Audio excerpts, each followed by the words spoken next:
Welcome to my channel Bagis education. Bagis sir উচ্চ মাধ্যমিক স্কুলের শিক্ষক।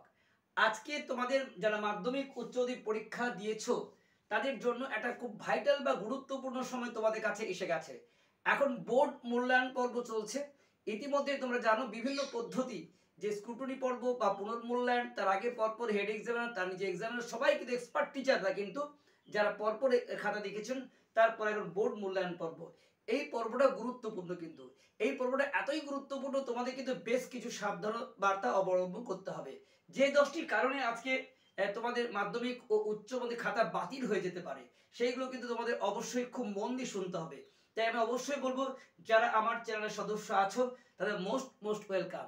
এখনো যদি কেউ সদস্য না হয়ে থাকো, অবশ্যই চ্যানেলটিকে সাবস্ক্রাইব করো, লাইক করো, বেল আইকন অল ক্লিক করে রাখো, যাতে পশ্চিমবঙ্গের প্রত্যেকটি ছাত্রছাত্রী ঘরে বসে এই সাবধান বার্তা অবলম্বন করতে পারে। এবং অনেকেই কিন্তু এটা না জানার ফলে কিন্তু অনেক সময় খাতা ক্যান্সেল বা বাতিল হয়ে যেতে পারে, বা রেজাল্টের ঘাটতি হতে পারে। তাই কোন 10টি কারণে মাধ্যমিক উচ্চতে খাতা বাতিল হয়ে যেতে পারে বা তোমাদের রেজাল্টের ঘাটতি হতে পারে জেনে নাও। চলো তোমাদের পরপর দেখিয়ে দিই তোমাদের কোন কোন বিষয়ের মধ্যে তোমাদের ক্ষতি হতে পারে। দেখো, প্রথমে দেখো যে আমি যেটা বলি, যে 10টি কারণে রেজাল্টের ঘাটতি হতে পারে মাধ্যমিক এবং উচ্চ মাধ্যমিক 2024-এর পরীক্ষার্থীদের, এটা অত্যন্ত সাবধান বার্তা তোমাদের অবলম্বন করতে হবে। কারণ এবার তোমাদের মার্কশিটের মূল্যায়ন পর্ব চলছে, আর কিছু হলেই প্রায় শেষ পর্ব চলে এসেছে।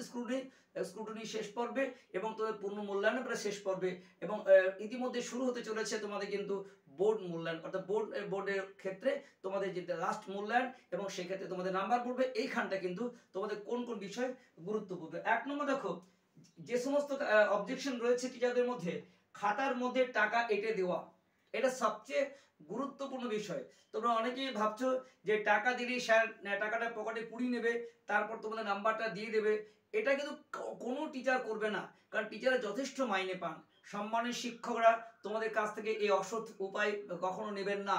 তোমরা এই ধরনের কখনো করতে যাবে না, বা যারা করেছো তাদের ক্ষেত্রে কিন্তু আমি জানি না কি হবে। কিন্তু অনেকে কিন্তু শোনা যাচ্ছে যে যদি আমাদের চেনা জগতে কারো নেই, কিন্তু বোর্ডে অনেকে জানিয়েছে যে তারা খাতায় কিন্তু টাকা জমা দিয়েছে, টাকার প্রলোভন দেখানো হয়েছে। অর্থাৎ এই টাকা দিলে কিন্তু খাতাটা এই পাস করে দিতে হবে, টাকাটা দিয়ে দিয়েছে। কিন্তু এই টাকা দিয়ে কখনো তুমি তোমার নাম্বার বাড়াতে পারবে না, বা তোমার কিন্তু খাতা ক্যান্সেল হতে পারে। 2 নম্বর দেখো, খাতার মধ্যে অনেকে ফোন পে নাম্বার লিখে দিয়েছে, যে আমার ফোন নাম্বার এটা, যদি আমাকে নাম্বার দেওয়া হয় তাহলে ফোন পেতে আমি এই নাম্বারটা আপনাকে পাঠিয়ে দেবো। কিন্তু এটাও কোনো টিচার তোমাকে ফোন করে বলবে না যে আমি তোমার নাম্বার বাড়িয়ে দিচ্ছি, তুমি আমাকে টাকা পাঠিয়ে দাও। এটা কোনো টিচাররা এরকম অসৎ উপায় অবলম্বন করবে না। আমার ধারণায় আমার যেন কোনো টিচার স্টুডেন্টদের দ্বারা এইভাবে কিন্তু টাকা নিয়ে কাজ করবে বলে আমার জানা নেই।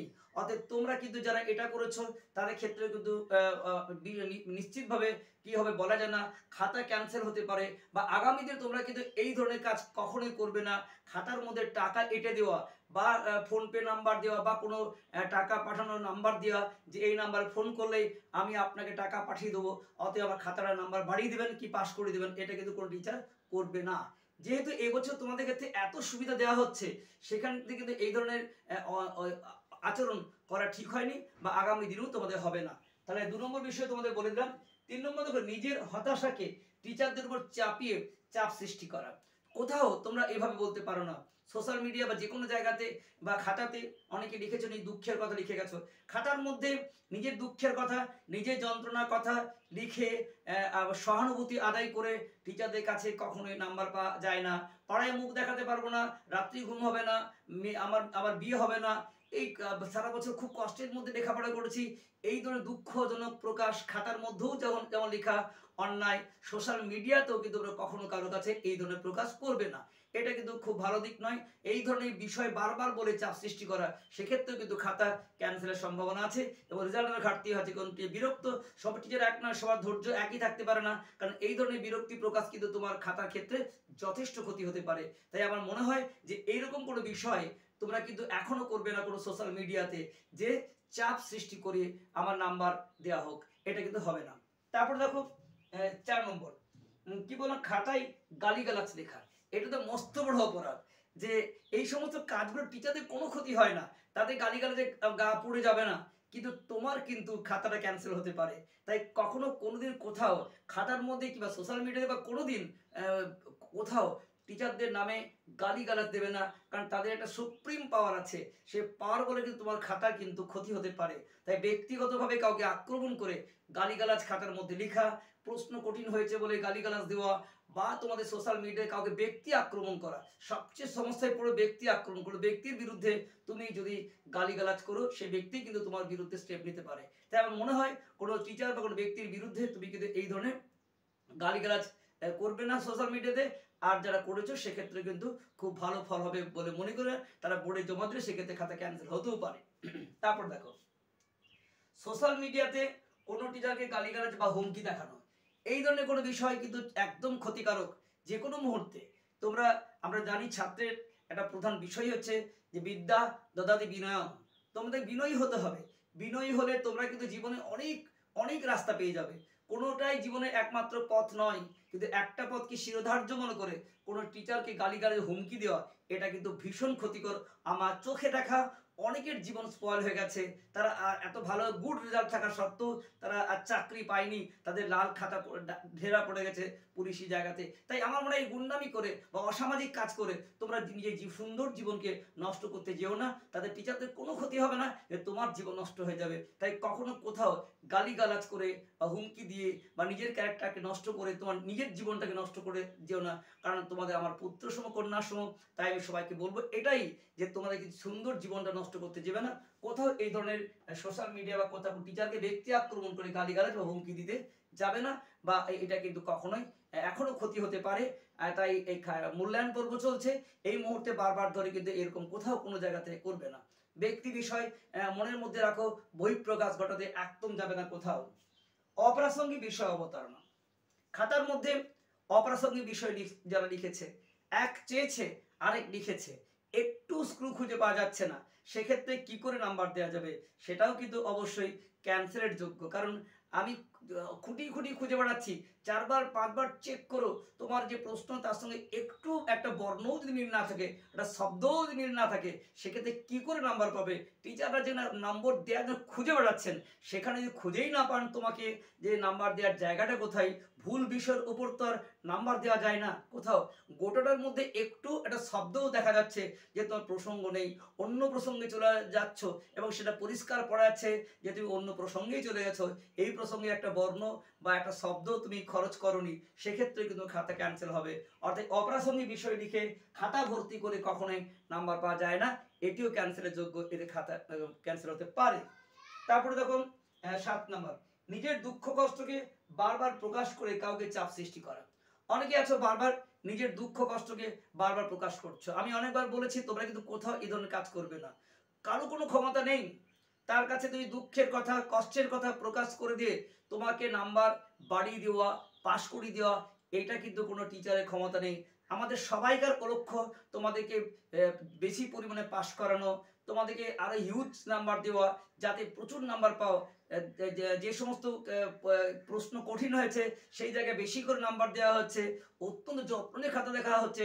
তারপরেও তোমরা যদি নিজের দুঃখ কষ্টকে প্রকাশ করে, পরীক্ষা খারাপ হয়েছে বলে বারবার টেনশন প্রকাশ করে কাউকে বিরক্তি সৃষ্টি করো, সেক্ষেত্রেও কিন্তু তোমার মারাত্মক ক্ষতি হওয়ার সম্ভাবনা আছে।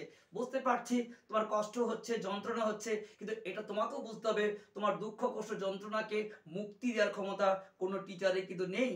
আমাদের সামগ্রিক টিচারদের একটা মানবিক দৃষ্টিভঙ্গি আছে, তোদের সবাইকে ভালো করে পাশ করানো, বেশি নাম্বার দেওয়া। কিন্তু ব্যক্তিগতভাবে কেউ নিজেকে বেশি দাবি করলে বা তার উপর চাপ সৃষ্টি করলে, বারবার ধরে তাকে কোনো সোশ্যাল মিডিয়া লিখলেও কিন্তু তার ক্ষেত্রে ক্ষতি হওয়ার সম্ভাবনা আছে। এই মুহূর্তে কিন্তু কোনোভাবেই কাউকে বিরক্তির বা চাপ সৃষ্টি করবে না, হুমকি দেবে না। তারপর দেখুন, এটা তোমরা সবাই জানো যে প্রজেক্ট জমা না দেওয়া। প্রজেক্ট জমা যদি কারো দেওয়া না থাকে, বোর্ড চেক করবে। বোর্ডের মধ্যে বোর্ডে যদি মাধ্যমিক উচ্চ মাধ্যমিক বোর্ড, সেকেন্ডারি এডুকেশন বলো বা হায়ার সেকেন্ডারি কাউন্সিল বলো, উচ্চ মাধ্যমিক, কোনো জায়গাতে যদি বোর্ডের নাম্বার পৌঁছে না থাকে, বোর্ড তাকে কিন্তু কোনোভাবেই পাশ করাতে পারবে না, যতই সে লিখিত নাম্বার পাক। তাই অবশ্যই প্রজেক্ট জমা তোমাদের কিন্তু দিতে হবে। প্রজেক্ট না থাকলে কিন্তু যে পাস করা যায় না, এটা তোমরা ইতিমধ্যে জেনেছো। আরেকবার মনে করে দিলাম, প্রজেক্ট জমা না থাকলে কিন্তু খাতা ক্যান্সেলের সম্ভাবনা আছে। তারপরে দেখো তোমাদের হাতের লেখা কিছুই বুঝতে না পারা। এমন হাতে লেখা করেছো যে কিছুই বুঝতে পারছো না, ইচ্ছে করেই হয়তো আগড়ি বাগড়ি করে ভর্তি করেছো, ভাবছো খাতাটা ভর্তি করে নাম্বার দিয়ে দেবে, যে কিছুই খুঁজে না পায়। হাতের লেখা তো আমরা কিছু বুঝতে পারবো, কিন্তু গোটাটা পড়ে আমি যদি কিছুই বুঝতে না পারি, কোন অক্ষর কোন ভাষা বোঝা যাচ্ছে না, বাংলা না ইংরেজি না হিন্দি, এই কোন যে বিষয় ভাষা সৃষ্টি আগড়ি বাগড়ি পুরোটাই কিন্তু বোঝা যাচ্ছে না। প্রাণপণ চেষ্টা করো, যদি তোমার হাতের লেখার কিছুই খুঁজে না পাওয়া যায়, সেই ক্ষেত্রে কিন্তু খাতা ক্যান্সারের সম্ভাবনা প্রবল। এটা তোমাদের হলো 9 নম্বর। আর লাস্ট 10 নম্বর, তোমরা জানো সাদা খাতা জমা দেওয়া। যদি কিছু না লিখে পুরো সাদা খাতাটাই জমা দেয়, সেক্ষেত্রেও যে নাম্বার আসবে না সেটাও নিশ্চিত। তবে সবশেষে আজকের এই সাবধান বার্তাগুলো তোমরা এই মুহূর্তে অবলম্বন করো।